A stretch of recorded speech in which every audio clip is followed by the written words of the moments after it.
relativa, con alianzas. Evidentemente el PRI tiene mayoría en la Cámara de Diputados, pero aún con ellas no la tiene en el Senado. Es un diseño de sabiduría popular. Hubo un claro mandato en las urnas, nos duela a quien nos duela, con relación al Ejecutivo Federal, pero en el Congreso la gente decidió que la pluralidad fuera el equilibrio. Pero si esa pluralidad no es capaz de ponerse de acuerdo, tiene que venir un cambio legislativo fundamental que estimule que esa pluralidad se ponga de acuerdo. ¿Para qué ponernos de acuerdo? Para enfrentar a los grandes intereses económicos, fácticos, políticos, corporativos, que se oponen a las reformas fundamentales que el país necesita para crecer en lo económico, para cerrar las brechas de la exclusión, para ir eliminando la desigualdad. Porque a la hora en que se coloque sobre la mesa una reforma educativa que busque realmente un sistema de certificación de la calidad de la educación, vamos a enfrentar el primer corporativismo sindical y entonces de nuevo los intereses en juego de los partidos se colocarán sobre la agenda y entonces haremos una mini reforma educativa, pero no iremos al asunto fundamental. Y cuando hablemos de la reforma hacendaria, ¿cómo vamos a enfrentar a los poderes económicos, financieros, que son al final de cuentas los que obtienen hoy los mayores privilegios de carácter fiscal?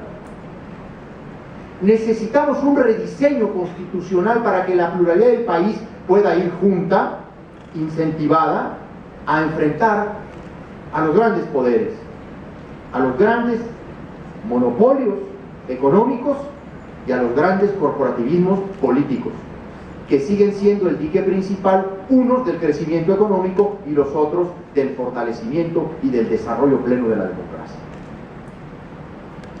Pongo al principio esta idea.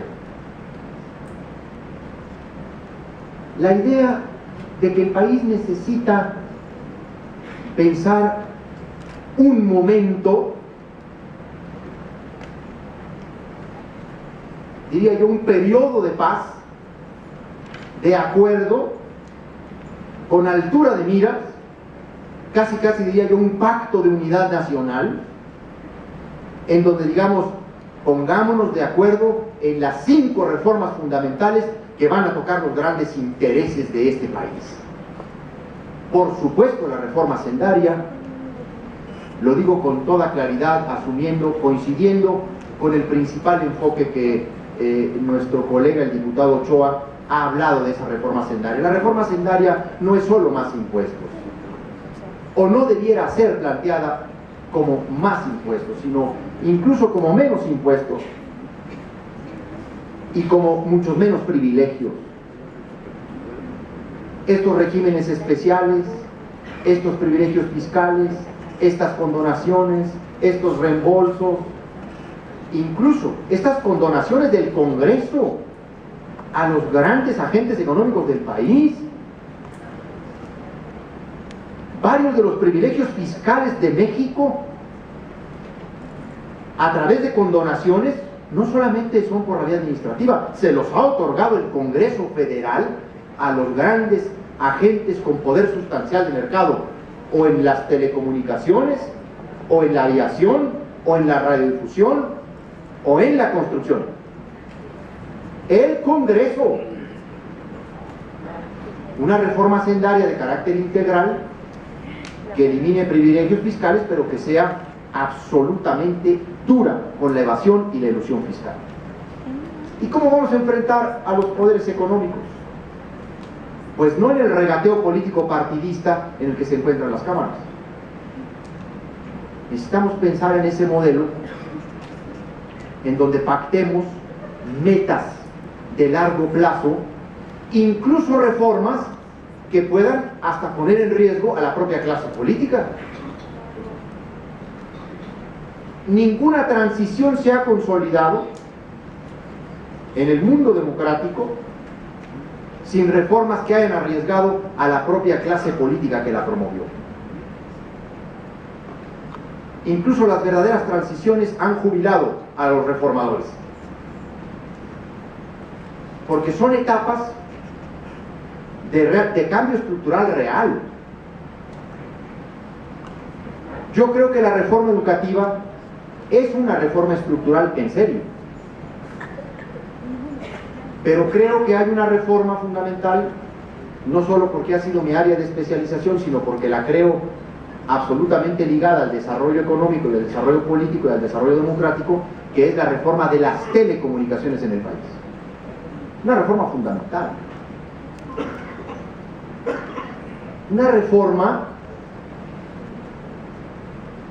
para establecer la competencia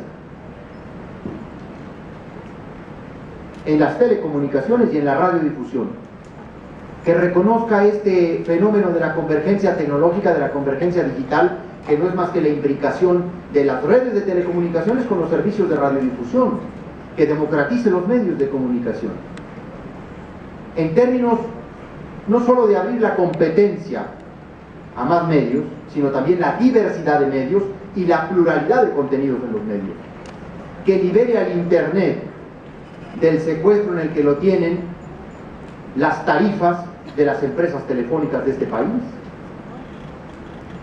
e incluso que lo reconozca al Internet la Constitución y la ley como un derecho humano fundamental que el Estado tiene que garantizar. Pienso en una legislación de medios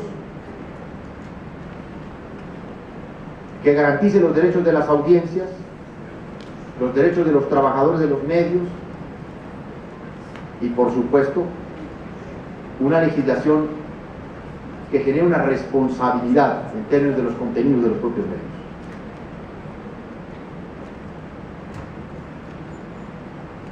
A mí me parece que estas reformas solo se van a enfrentar cuando haya realmente un pacto nacional que ponga por delante metas específicas de crecimiento. A ver, ¿cuáles son con las que el país avanza, con las que crecemos y con las que vamos a hacer una mejor redistribución del ingreso, del salario, del empleo y posibilidades reales de acceso a las nuevas tecnologías de la información como uno de los principales igualadores sociales?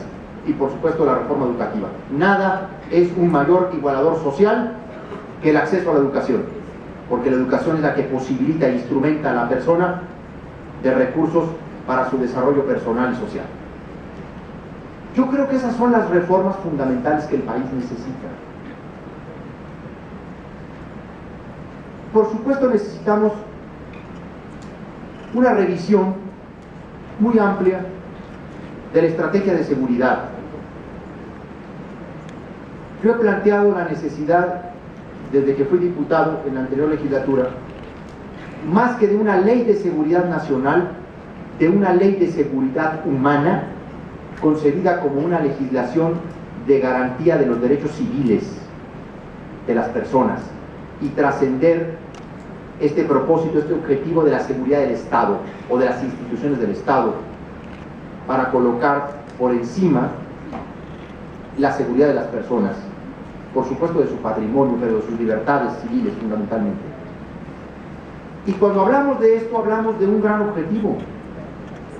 El país necesita hacerse cargo, y el nuevo Congreso necesita hacerse cargo de su reforma constitucional en materia de derechos humanos. Nosotros tenemos una nueva concepción de los derechos humanos en la reforma al artículo 1, al 29,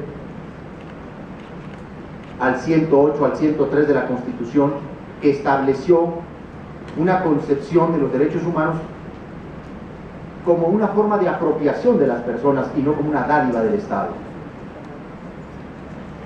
Estos son retos que tienen que ver con el establecimiento de un sistema de seguridad para las personas y obviamente para la seguridad pública, en el marco del respeto a los derechos humanos. El país tiene que revisar, y los legisladores tenemos que revisar, esta falsa dicotomía en la que nos ha querido meter la estrategia de combate frontal al crimen organizado, a las drogas, que nace, por cierto, de un